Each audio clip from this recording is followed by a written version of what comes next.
क्या पाकिस्तान सच में हकीकत में जी रहा है या सिर्फ दिन में सपने देख रहा है? और क्या किसी देश का रक्षा मंत्री खुले मंच से किसी दूसरे देश के प्रधानमंत्री के अपहरण की मांग कर सकता है? पाकिस्तान के रक्षा मंत्री ख्वाजा आसिफ के एक बयान ने अंतर्राष्ट्रीय राजनीति में हलचल मचा दी है। ख्वाजा आसिफ ने अमेरिका और तुर्की से इजरायल के प्रधानमंत्री बेंजामिन नेतन्याहू को किडनैप करने की खुली अपील कर दी है।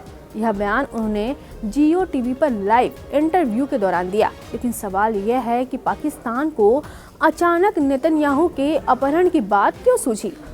दरअसल ख्वाजा आसिफ ने इस बयान की तुलना हाल ही में वेनेजुएला के राष्ट्रपति निकोलस मादुरो के मामले से की। उन्होंने कहा कि जिस तरह अमेरिका ने मादुरो को पकड़कर देश से बाहर ले गया, उसी तरह नेतन्याहू को भी उठाकर कोर्ट में पेश किया जाना चाहिए।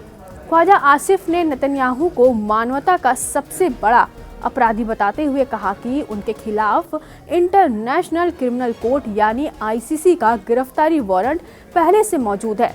इसी आधार पर उन्होंने दावा किया कि अमेरिका या तुर्की को नेतन्याहू को पकड़ लेना चाहिए और पाकिस्तान इसका समर्थन करेगा। यहाँ तक कि ख्वाजा आसिफ ने यह भी कह दिया है कि तुर्की नेतन्याहू को अगवा कर सकता है और हम पाकिस्तानी इसके लिए प्रार्थना कर रहे हैं। अब सवाल उठता है कि क्या बयान सिर्फ राजनीतिक बयानबाजी है या अंतर्राष्ट्रीय नियमों की खुली अनदेखी?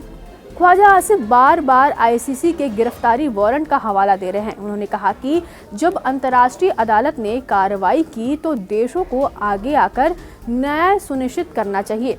गौरतलब है कि नवंबर 2024 में आईसीसी ने नेतन्याहू और इजरायल के पूर्व रक्षा मंत्री योव गैलेंट के खिलाफ गिरफ्तारी वारंट जारी किए थे, जिन्हें इजरायल ने अवैध बताया था।